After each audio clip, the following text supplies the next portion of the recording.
Good evening. My name is Chris Dyer, and I'm a student at Liberty University in the Executive Certificate Program.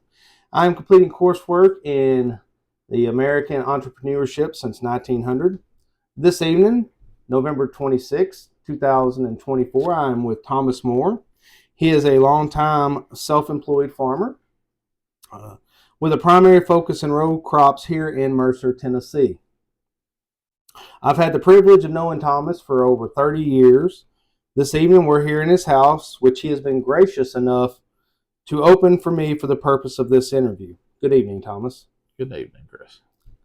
Thomas, before we begin to dig into specifics, can you kind of give me a broad picture of your business as a self proprietor in the farm agriculture business? For 25 years, we've been or just a row crop operation: cotton, corn, soybeans, wheat, um, and just rotated those in and out through the years, depending on prices and input costs and stuff like that. All right. I have a series of questions I'd like to ask you, and just give me your honest feedback on them. All right. Now, when you think about starting your business, describe for us some of these challenges that when you started farming that you came across in finding the capital, the financing for the purchase of land, equipment, seed, and what strategies you used at the beginning. Well, really, the biggest challenge to just start, other than the money, is just finding the land to do it because of the bigger farmers in the area and stuff usually have most of it. But as far as finances, the government has what they call the FSA, the Farm Service Agency, that is actually designed and sitting there for beginning farmers. And um, and they once you go through their program for a few years, that you can actually step up, and they will do a guaranteed loan with a bank, so that way that you can start having a relationship and kind of graduate out of the FSA. But they do have that available for all beginning farmers. Is that what you went through when you started I, out? I started with the FSA, and they've got a whole booklet you sit and fill out, and more or less helps you kind of determine your cash flow, what money you'll need for all your seed, chemical, diesel expenses, all the way. I mean, all the way up to they actually have material that can give you a per acre cost of running just a disc and a do all and a plow across the field and all that type stuff. So they're a good asset to beginners. Now, I know over the years I've heard you talk about government regulations and these different programs. So let me ask you this. How is government regulations, especially let's start thinking about since the late 1990s, through your early years of farming, maybe let's talk the first 5 years, been able to assist you in the startup of your business? Or how were they a detriment to you getting a startup? I feel like when I first started, there was more government program protections for our market prices and stuff. The I know my granddaddy back years ago, they would actually get paid from the government to set certain amount of ground aside, uh, so therefore it wasn't worked or whatever. But they ended that program, and pretty much we were free to plant whatever we want wherever we want. The main thing now is no till, which I come when I first started, everything was cranking up with the no till to try to help with erosion, and the but as far as just prices and stuff, help on more or less keeping us in business. Um, it's kind of when I first started, I seemed like we had gotten more assistance, um, because we had kind of come out of they had learned a lot in the 80s with how bad the 80s were for all the farmers, and with um, just with prices. With, of course, back then the yields were horrible, and then you had high interest rates through a lot of the 80s and stuff, and I feel like we were a lot better protected in the early 2000s, not so much now.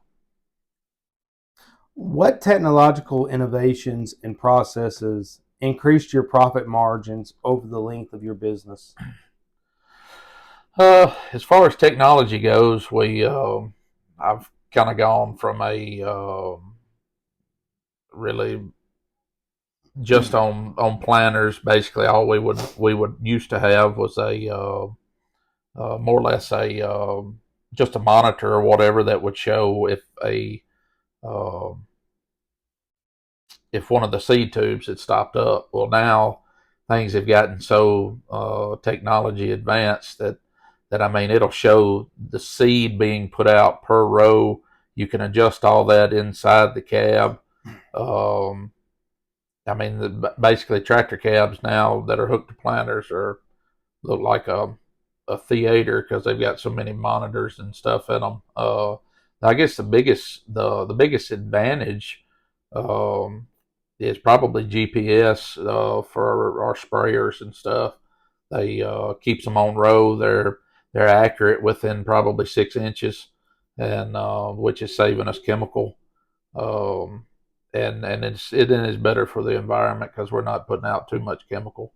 And but I would say, and I would say the GPS, which also keeps us as far as planting goes, it will keep us on track, and we can actually you get it lined up to plant straight, and you can actually kind of just hit a button, and the tractor will drive itself. So it helps on your fatigue during the day, and all that too. Kind of like a cruise control for your tractor. Pretty much. Keeping with technology and innovation, how did new farming need? How did new farming equipment needs, such as combines and cotton pickers, affect your ability to compete with other farm businesses? Basically the bigger guys get bigger, and they can afford the bigger equipment and the newer equipment, but the prices of everything has gotten absolutely ridiculous as far as the cost of the equipment. I mean, I've got uh, I mean, some of the tractors that I've got are worth double what I ever gave for them, and they're worth two-thirds of what they were new because they're older equipment. But I mean, we're looking now at $500,000 combines and $1.2 million cotton pickers, and it takes a tremendous amount of acres to pay for that, especially with today's prices being as low as they are. And it's just equipment's just out of sight. Just, I mean, for a perfect example, to relate to normal everyday, whatever job you work, go look at vehicles. I mean, you used to buy a brand new pickup truck for $27,000. Now they're 80, 90, $100,000. So that stuff's just gotten ridiculous. Over the years, how did the cost of the increased inputs affect your ability to innovate in your own business? Well, of course, if you got higher inputs, you've got less money and less profit elsewhere. Uh, we'll take 2022 for an example. I mean, with inflation and stuff, the inputs were just astronomical, and and then you end up pairing that with us here having a drought. Then it's a perfect storm where there is no money to innovate, and try to upgrade things or anything to that effect. It makes it hard to compete against those who have the liquidity to sit right there and ride through the storm. Well, that and the bigger guys, and basically, I guess kind of what I'm looking at these days is the profit margin has gotten so small per acre. You've got to have the large amount of acres to make it profitable. Yeah, and which weeds out the smaller guys. And on that, let me just clarify exactly how many acres do you farm? 1,200. 1,200 acres.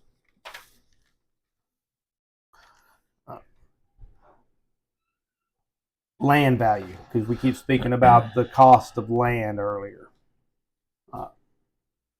About 2008, during the Great Recession, I know you've been farming for roughly 8 or 10 years by then, because that's about 8 or 10 years after you graduated high school.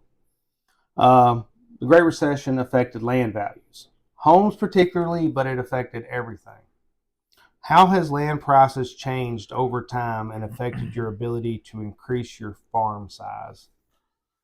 Uh, as far as land purchases go, it hasn't really affected it much. What has affected it, more so than the actual land values, is the is land taxes, and just the simple cost of living. Um, because every acre a farmer works is not owned by the farmer. It's I, me and my two sisters and my wife own, I don't know, somewhere around 220 acres, and I mean, and that's me farming 1,200, and the but when the when the land taxes go up and the cost of living goes up, I mean, these people that own these farms, these fields that we work, um, that's really the only way they can increase their income to help cover the their expenses. And I mean, I when I started, some of the ground that I was working, um, I mean, I was renting for $50, $60 an acre, and some of the ground that now is anywhere from 140 to $200 an acre, and it just and then that that tightens up my profit margins there. But I mean, it's I see both sides of it because we own land and I also rent land, so it's but as far as actual values of land, ours it's gone up over the years. We're fortunate that it hadn't gone up like it has up in Illinois and Iowa, where land values have absolutely gone skyrocketed. But we do have Blue Oval coming in next county over that has affected some stuff, values of some property. Speaking of prices, our favorite thing on a farm, the price of diesel. Now, diesel, its price is constantly in flux, going up and down. Just go to the gas station. And I know this makes budgeting for energy costs difficult. How have you dealt with the issue over the span of the last 25 years? Mainly just on the diesel. I mean, we keep some on farm, um, and basically when it comes time for, you know, to fill the tank, or I keep 1,000 gallon tank full pretty much year round, and then I've got one on two different trucks and to carry to the field, and basically it just whoever's the cheapest at that point. We've got 4 or 5 different distributors we'll call around and get it get it brought in. I mean, now some of these guys can actually buy a whole tanker load. Well, they can get it real reasonable. But I mean, over the 25 years I've been farming, I've probably paid anywhere from 80 cents a gallon to $5 a gallon for farm fuel. And the years that it was closer to 5 were rough. That's a lot of money being burned up in fuel.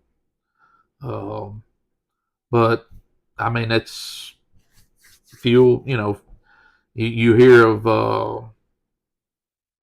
of something going on in the Middle East or whatever, you go on and make sure your tank's full. Yeah, I know that feeling, and I only had to put $20 or 20 gallons worth into my own truck. Right. I can only imagine the pain it causes you. It gets bothersome. So, Yeah. but Now, when we were younger, I remember it was all cotton. Everything around here was cotton. The old Alabama song, "Cotton on the roadside, cotton in the ditch." Like, you didn't see corn, you didn't see wheat, you didn't see beans. Those were almost novelty crops here in West Tennessee. Right. And you started out pretty much solid cotton. What made you diversify your row crops over the years? And I also know that you had cattle there for a while. Yeah, I had cows when we were in high school. I got I'm kind of glad I got out of that. They were always seemed to be staring me in the face when I was going somewhere, and one would be out. But as far as cotton goes, I've got to say I started with the family cotton gin here close to home, and I was raised around cotton. I've always loved cotton. Um, we got to finding out with the once everybody started no-till that um, to go along with the no-till, it was good to uh, start keeping everything rotated. Um, the and during that time, the early 2000s, corn prices started going up, and folks started planting a lot of corn. All of a sudden, you started seeing huge grain systems come here that you had never seen before, and and people got to realizing that they could diversify their crops, because once you get corn in and fertilized and sprayed, it's done. The next time you go through it on the ground is going to be with a combine. You can go in and spray fungicides and stuff with an airplane, but you're basically done with it. Soybeans, you've got a little bit more than corn, but the biggest problem with cotton is just the absolute amount of labor, man labor, running sprayers through it all summer long, because you have to spray it weekly. And for plant bugs, stink bugs, aphids, thrips, weeds, and it just, that's the labor side of things is another issue everywhere. Nobody wants to work, and but it is definitely transitioned from mostly cotton around here to a good mixture of everything, and the current few years is a lot's been determined on just what's paying the most, because it's just gotten to the point it when cotton prices are good, you can make some good money with cotton. You make more money with cotton you can with anything. But when it's not so good, you eat it up with labor and trying to spray it and all that. But it's definitely, cotton was king around here for a long time, and it's definitely changed up now. So I know. I tell my children all the time how things have changed around here with the. And speaking of that, with transportation, what was it that made the change from the cotton trailers of our youth that would run up and down the roads and the cotton would go out to now then you started seeing square bales, and now you even see round bales of cotton. What made that occur? a lot of it goes back to labor and ease of things. I mean, the only way to pack a trailer was put somebody in it and let him pack it. Then they started with the module builders that made the rectangle bales. I mean, you could pull up, spread it out. I would spread it, pull up, dump. Somebody on the builder spreads it out, packs it. They're sitting there waiting on the next dump. They get enough in it, they pull off, tarp it, and it sits there until the module truck comes, gets it, carries it to the gin. Now you've taken out of that, you've taken out any stopping. The round bale pickers never stop. They steadily are making that bale. They can actually carry a bale on the back to the end of the row while they're making the next bale inside it. And it never stops. So therefore you're more efficient. You get more picked during the day. Well, and those pickers are probably some of those $1 million pickers that you spoke of. It is. Now, this next question is going to go to kind of to the whole idea of industrial agriculture versus what we've been seeing since COVID hit in the agricultural community.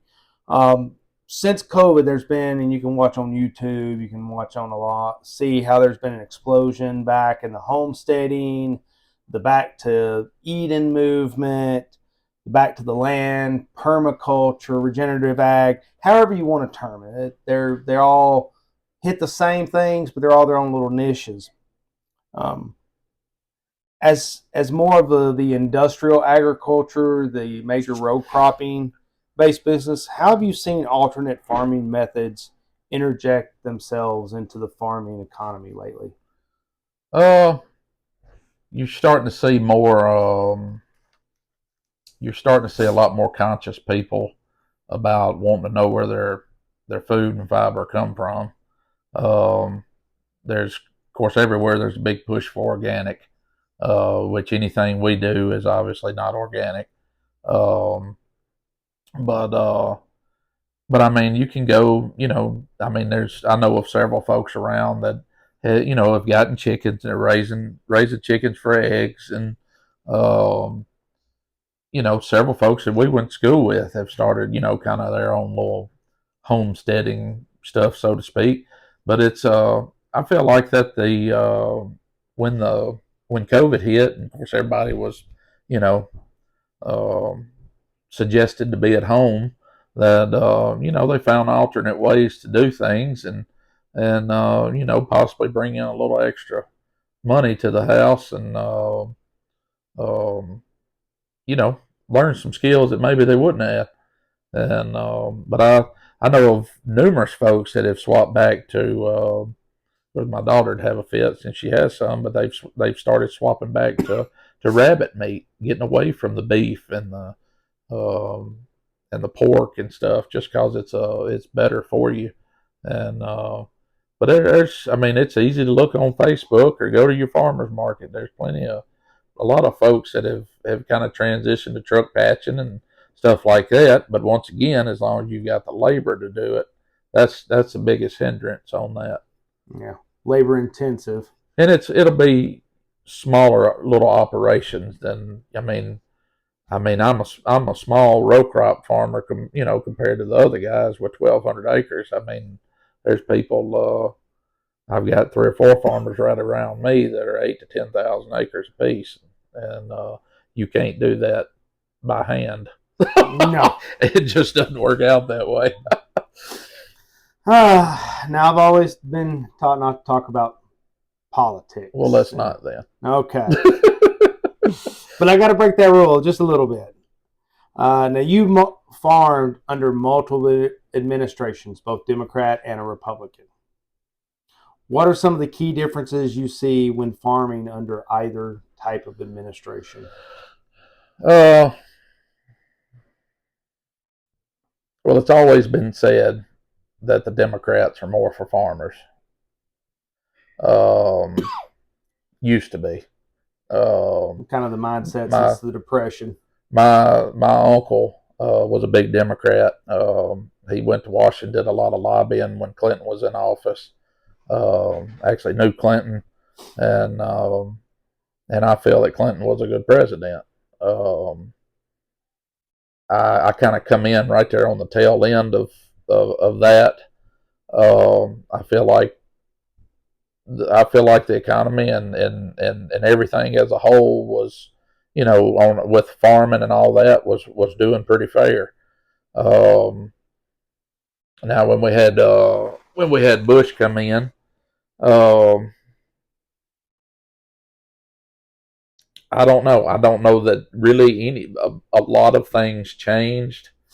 But if we skip forward to current day, um, I made money the 3 years under Trump, and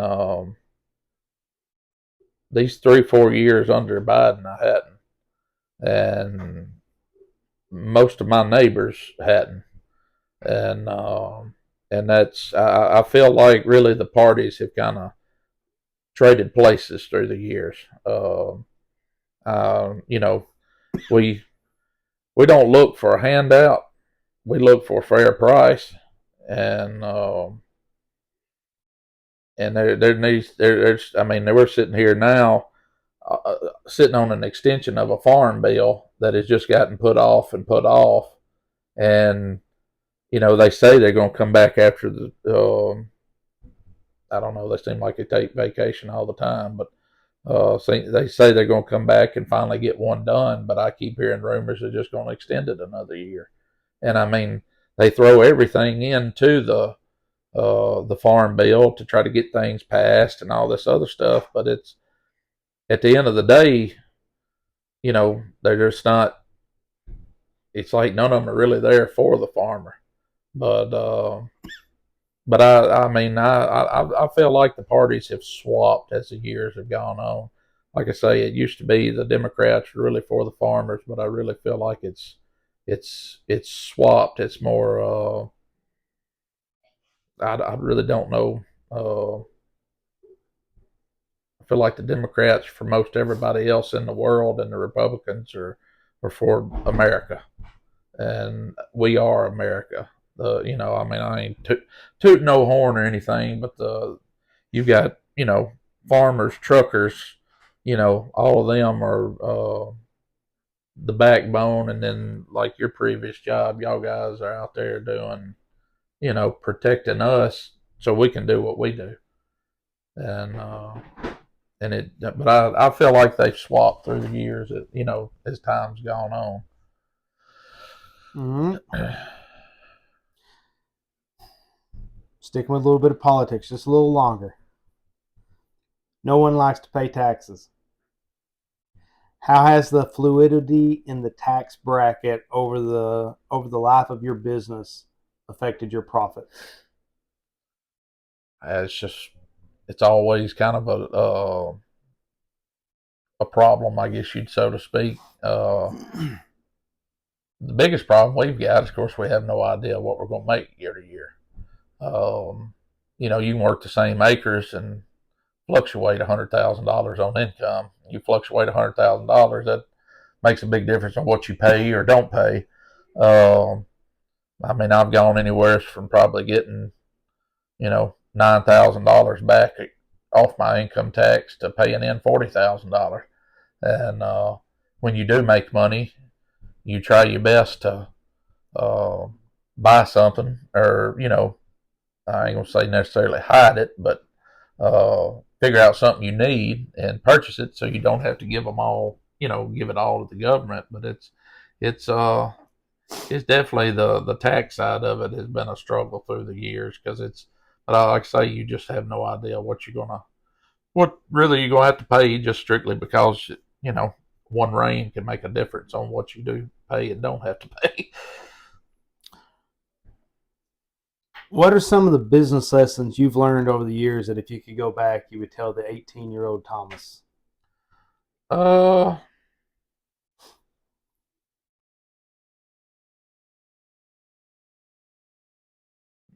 Probably do better bookkeeping.